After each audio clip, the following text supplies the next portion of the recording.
Oxygen की जहाँ तक आपने बात की, मैंने पहले भी आप लोगों को बताया था कि देश में जो ऑक्सीजन की कुल उत्पादन होती है और जो कुल खपत है, जिसमें कि इंडस्ट्रियल खपत और मेडिकल ऑक्सीजन की खपत दोनों शामिल हैं, उसके बावजूद सफिशिएंट हेडरूम है।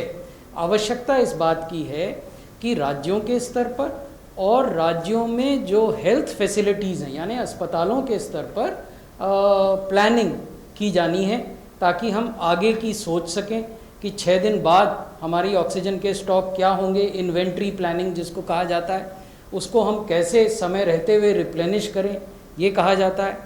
एक सरकार के स्तर पर एम्पावर्ड ग्रुप की गठन की गई है, जिसमें DPIIT के सेक्रेटरी, फार्मास्यूटिकल डिपार्टमेंट के सेक्रेटरी, टेक्सटाइल मंत्रालय के सेक्रेटरी और हमारा मंत्रालय उसके अंग हैं, स्टील सेक्रेटरी, ये सब उस एम्पावर्ड ग्रुप के अंग हैं और वो राज्यों से बात करते हैं।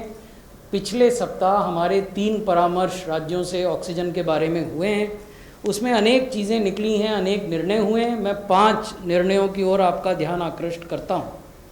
पहला निर्णय जो इन परामर्शों से हुआ वो ये कि हम 24/7 अनरिस्ट्रिक्टेड और अनहिंडर्ड इंटर स्टेट और इंट्रा स्टेट, 2 राज्यों के बीच में और राज्य के भीतर अबाध परिवहन, unrestricted and unhindered transportation of oxygen will be permitted. That means no state government, no UT administration would put any obstructions in free movement of oxygen. ये बड़ा पहला निर्णय हुआ, जिसको फिर भारत सरकार के गृह मंत्रालय ने भी दोहराया ताकि किसी के दिमाग में कोई कन्फ्यूजन न रहे। दूसरा बड़ा निर्णय ये हुआ राज्यों की भागीदारी के साथ कि जो ऑक्सीजन टैंकर हैं, आपने देखा होगा वो बड़े बड़े ऑक्सीजन टैंकर होते हैं जिसमें कि 16 पहिए के ट्रक पे या उससे बड़े ट्रक पर वो परिवहन करते हैं लिक्विड ऑक्सीजन को, पॉपुलरली नोन एज LMO। तो उनको सिटी लिमिट्स में डे टाइम में भी परमिट किया जाए कि वो एंटर कर सकें और फ्रीली मूव कर सकें। अभी ये होता था इस निर्णय से पहले कि उन टैंकर्स को रोक दिया जाता था सिटी लिमिट्स के बाहर और कहा जाता था कि रात होने पर तब आप एंटर कर सकते हैं, तो उनका टर्न अराउंड टाइम इफेक्ट होता था, उससे ऑक्सीजन की जो सप्लाई चेन है उस पर प्रतिकूल प्रभाव पड़ता था। तो दूसरा निर्णय ये हुआ है। तीसरा जो महत्वपूर्ण निर्णय हुआ है वो ये कि स्वास्थ्य मंत्रालय में हमने एक अंतर मंत्रालयी इंटर मिनिस्टीरियल कंट्रोल रूम बनाया है, जिसमें हमारे मंत्रालय के लोग बैठते हैं, जिसमें ड्रग्स कंट्रोलर जनरल के लोग बैठते हैं, जिसमें DPIIT के लोग बैठते हैं और जिसमें पेसो एक अन्य ऑर्गेनाइजेशन है जो सेफ्टी एस्पेक्ट्स देखता है इस प्रकार के प्रोडक्शन के, ऑक्सीजन प्रोडक्शन के, उनके लोग बैठते हैं, ताकि राज्य अपनी चिंता, अपनी समस्या रियल टाइम पर इन लोगों को बता सकें और उसका निदान किया जा सके। साथ ही साथ हमने राज्यों को भी कहा है कि जिस प्रकार का कंट्रोल रूम भारत सरकार ने बनाया है वैसा राज्यों के मुख्यालय में भी होना चाहिए, ताकि उनके जिलों को अगर कोई समस्या हो रही है तो वो उसकी जानकारी उनको दे सके।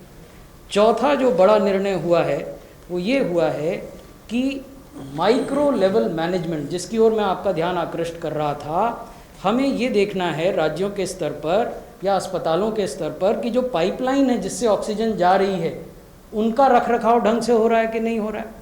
ऑक्सीजन जनरेशन प्लांट्स हैं कुछ अस्पतालों के, उनका रखरखाव ढंग से हो रहा है कि नहीं हो रहा है। क्रायोजेनिक टैंक्स हैं, उनमें भी ऑक्सीजन स्टोर की जाती है, उनकी क्या स्थिति है। हम आने वाले समय में कितनी डिमांड ऑक्सीजन की प्रोजेक्ट कर रहे हैं उस अस्पताल के लिए या उस जिले के लिए, और हम रैशनल यूज़ ऑफ ऑक्सीजन कर रहे हैं कि नहीं कर रहे हैं।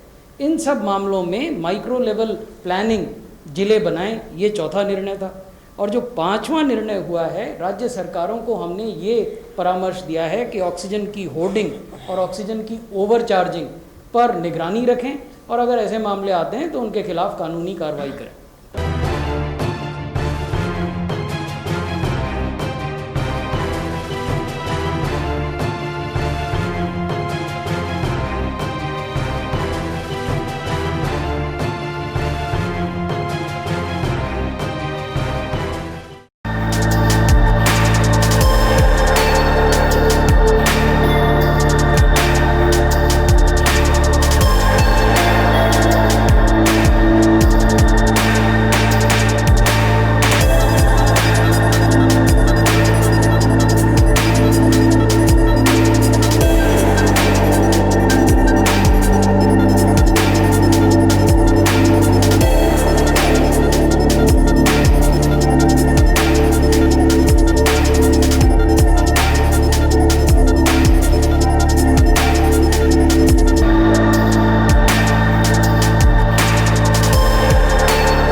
Download Tarang online radio app from Google Play Store.